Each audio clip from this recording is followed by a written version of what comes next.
We all love Yes, right? It's like honey to a bear if you're into prog. Now, as far as prog bands go, they've had a lot of hits. They've done pretty well for themselves. But, what about the deep cuts that didn't make it onto the radio, that didn't turn into big hits? Well, I'm here to give you my list of my top 10 favorite buried treasures in the Yes catalog, right after this.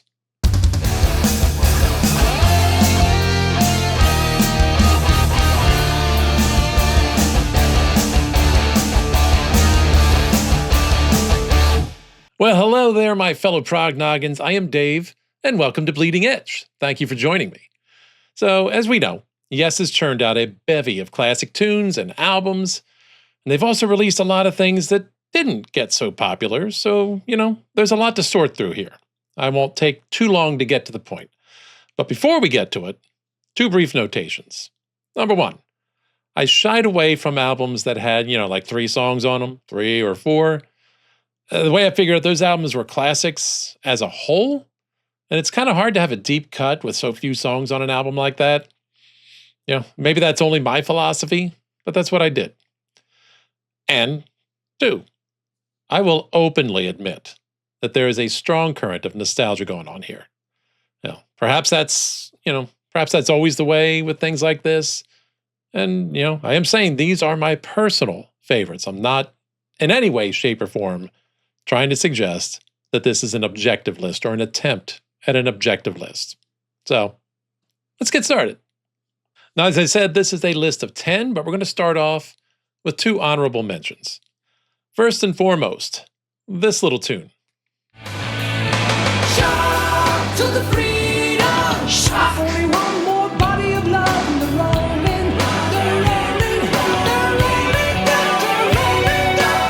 Yes, that is Shock to the System. That comes from Union. Now, technically, that started out to be an Anderson, Bruford, Wakeman, and Howe song that was meant for that group's second album. But it ended up, as you know, part of Union. No, I dig this one. I like it. It's more of a direct kind of rocker that you'd more expect to have heard on one of the Rabin-led versions of the band.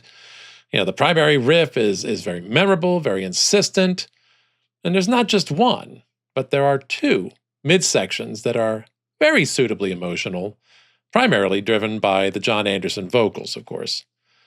Yeah, I know.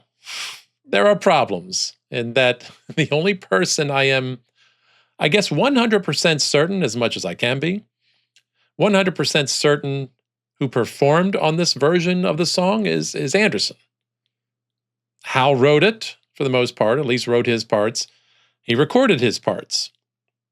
But as the story goes, those parts were re-recorded by somebody else because reasons. Sonic reasons. I don't know. I know. I'm not sure how many of you at this exact moment are pulling your hair out. Not sure how many of you out there watching actually have enough hair to pull out. I will say, if anybody is out there that you want to give a check on Scott Lade, make sure he's all right. Probably causing him a stroke with the inclusion of this one, but I'm sorry, I dig the song. I always enjoyed it. I enjoyed it at the time. I tend to forget it sometimes, but then as soon as I hear it, I'm like, yeah, you know what? There might be a little bit of cheese to it in some ways, but I think once it really picks up and finds its footing, there's a lot to like there. And as I said, if anybody is on there, I know Anderson is on there. And as far as I'm concerned, he did not phone it in. Second and final honorable mention, we have this song. This place ain't big enough for red and white.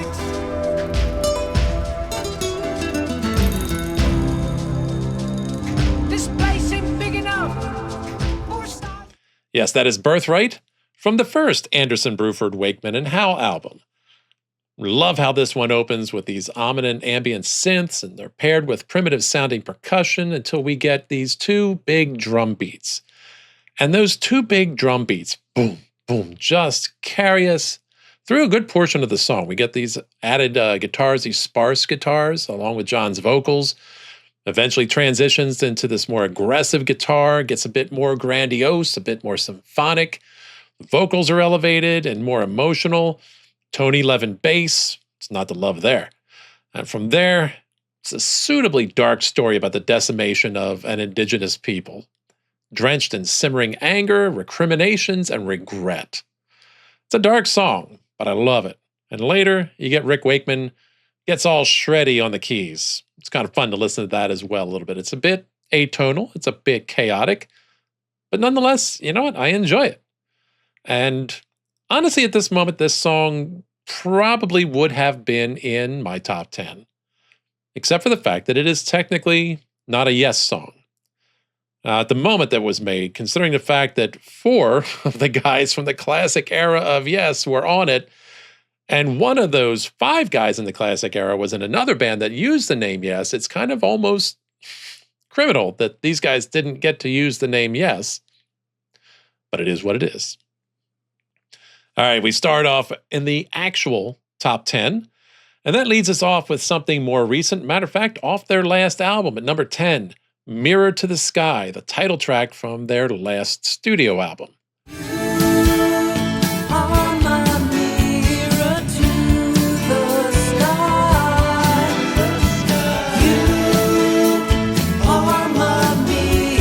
That moody, gritty, kind of mysterious guitar that opens a song, it just pulls me in. And it builds gently as layers are just kind of gradually added, a little bit more instrumentation, a little more this, a little more that, till the whole band kicks in with this kind of slightly funky groove, really, I thought. I dug it. And the close vocal harmonies of the next section are backed with strings or keys that sound like them. I haven't checked that out. I probably should confirm that someday. But it doesn't matter. It's the sound that matters. And it brings all this wild instrumentation into something a little more tame.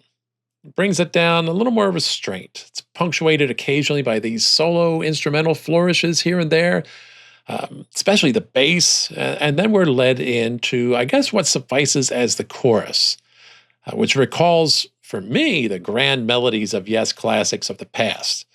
Honestly, just like those classics, this is a great extended piece with multiple movements and sections.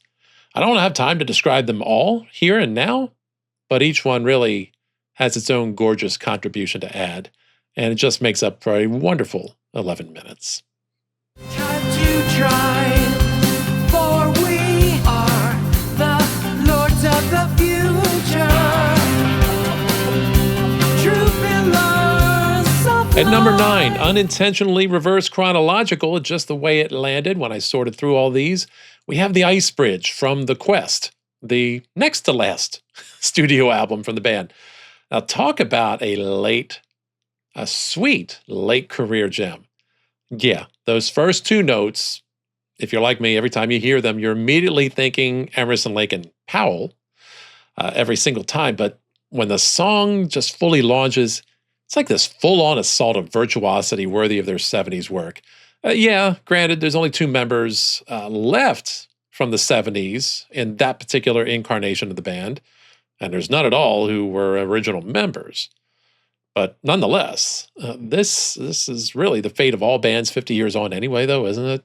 Nonetheless, I just love the propulsive tempo. I can speak. The propulsive tempo. And the frenetic bass line backed by the equally aggressive keys and the guitar. And there's this comparatively straight-ahead drumming of Alan White that just seems to keep it all anchored, keep it all grounded. Otherwise, you feel like the various pieces are just going to spin off in all directions and just hit the walls everywhere. I don't know, but I like the way he ties it all together with not a messy drum line. Oh, and for the carefully listening people, for the people that really pay attention, how about that hidden reggae-inspired guitar kind of neatly buried in the mix? If you haven't heard that, listen for it. At your door, second floor, this world war. I love you. All right, going from way, way in the present to way, way in the past for the Yes. We have I See You from their self-titled album, Yes. This is, Yes, really doing a wonderful job for me of blending a bit of mid-60s Mercy beat energy with some psychedelia and jazz fusion swing.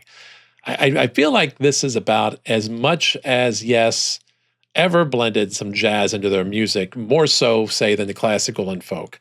They don't do a lot of jazz fusion type stuff, but I feel like this was, at least I don't think any other song they did was more so than this one. Yeah, I get it. It's a cover of the Byrds. So, yes, it's the only song on this list not written by the band themselves. But for me, this is more about the performance. This is really about what they bring to the table. If you're looking for a great example of making a worthwhile cover, this is it. This hits all my criteria for a worthwhile cover song. They completely own the song. They revitalize it, regenerate it into a yes song. And for me, it just stands out very much in terms of attitude and approach, and especially highlighted by that midsection jam.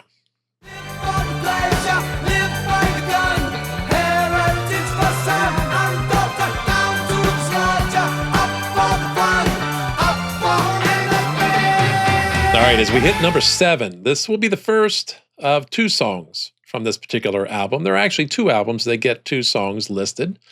They're the only 2 in this list that do that, but there's probably that nostalgia thing I was talking about. Does it really happen from Drama?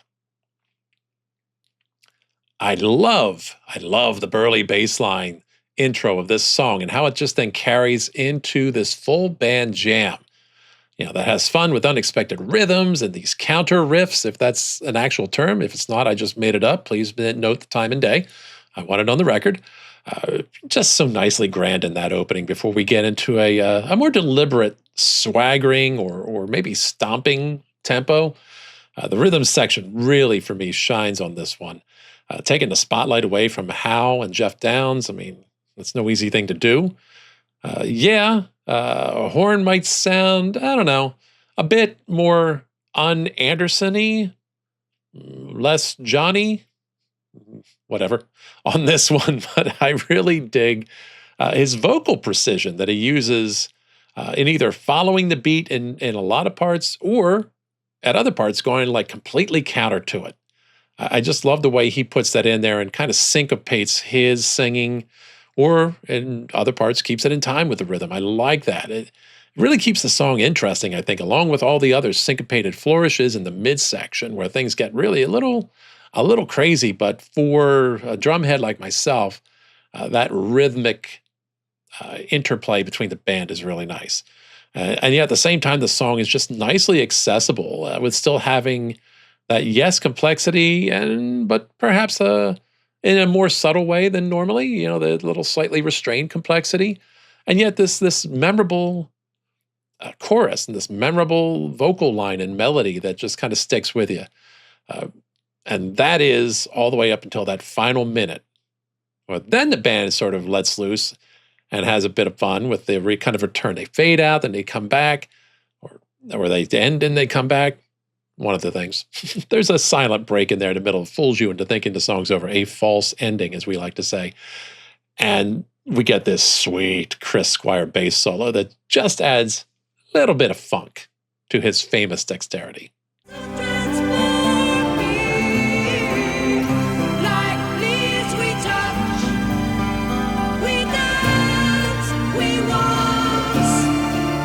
All right, moving on to number 6, we have Turn of the Century from Going for the One. This one opens with this nice, quiet understatement of Spanish-flavored guitar notes and Anderson's plaintive vocals. And then the listener is, swept into this dreamy sonic landscape. Ambient keys are layered underneath. The melody just gradually begins to feel, I don't know, more optimistic, more hopeful, more full of life. And it shifts slowly. And then you got Anderson singing the love story of a couple separated by death, but then reunited through the power of a sculptor's skill and love. This is, yes, treating us to their version of a love song. All these gentle symphonic tones, comparative restraint so as not to break the gentle mood, and just slowly building into this glorious finale where they perhaps give in a little, just a little, to their virtuoso impulses for the first time in the song. But honestly, given the thematic emotion of lovers reunited, it's kind of hard to blame them for, maybe getting slightly overzealous. We'll be waiting for the night. We'll be waiting for the night to come. We'll be waiting. All right, coming up into more of the mid-range, and one of those ones which, I don't know, some yes purists may take issue with me. City of Love from 90125. Now, as a child of the 80s, you had to really expect that 90125 was going to be represented on this list. Whether yes purists want to reject it because it's Trevor Rabin with a lot of Trevor Horn production and all these other complications, I don't know. I don't care. I never did.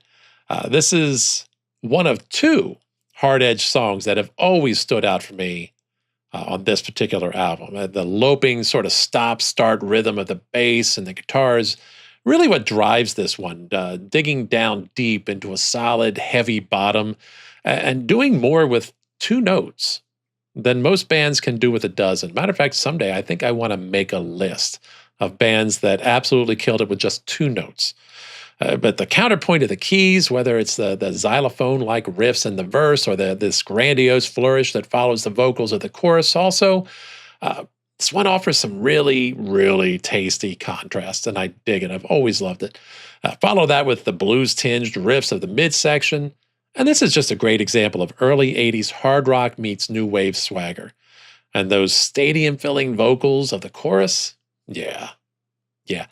The little production touches added by Trevor Horn, just the cherry on top. Love this one.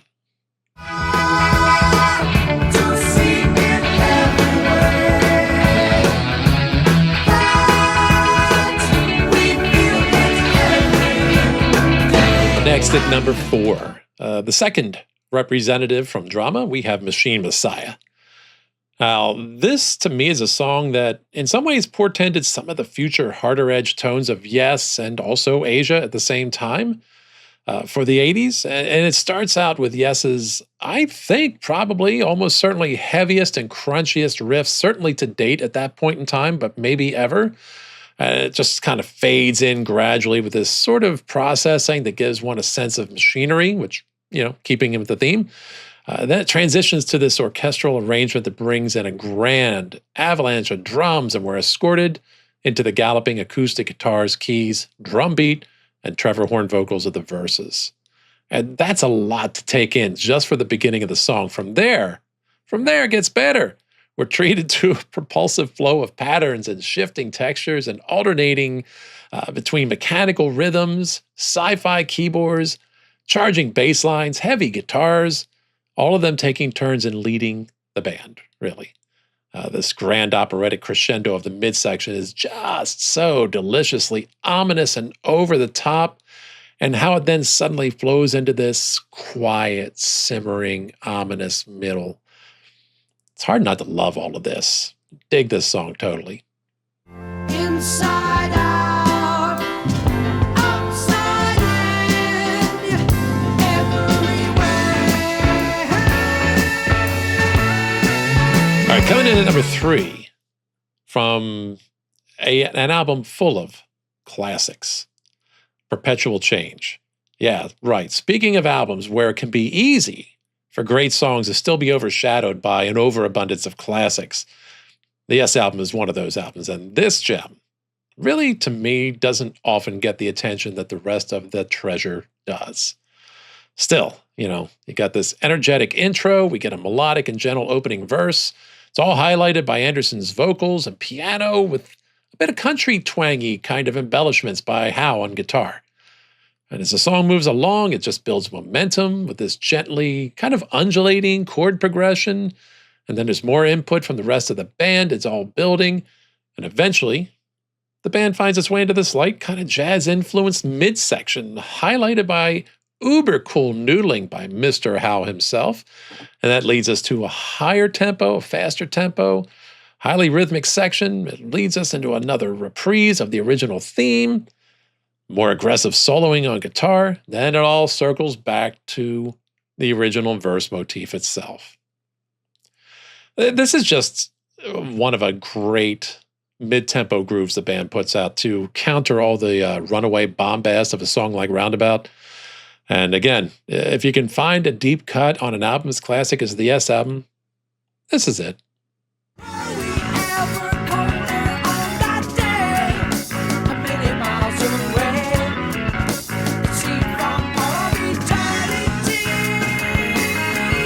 All right, coming in at number 2, an album some of you may or may not be surprised hasn't been represented yet. We've got South Side of the Sky from Fragile.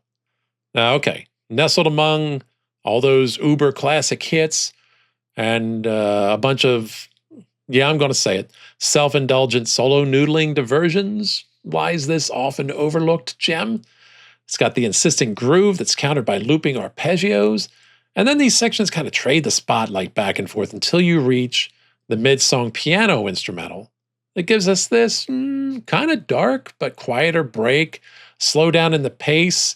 Then it meets wordless vocal accompaniment with this quiet, unobtrusive drum backing. It's Bruford really doing his best to add something without drawing the spotlight, to support without basically being seen necessarily. So much, yes, compositional goodness, and really all of it in a comparatively brief package. It's a shame it doesn't get more attention, but on an album that's got Roundabout and Long Distance Runaround, I get it. It's not hard to be overshadowed a bit.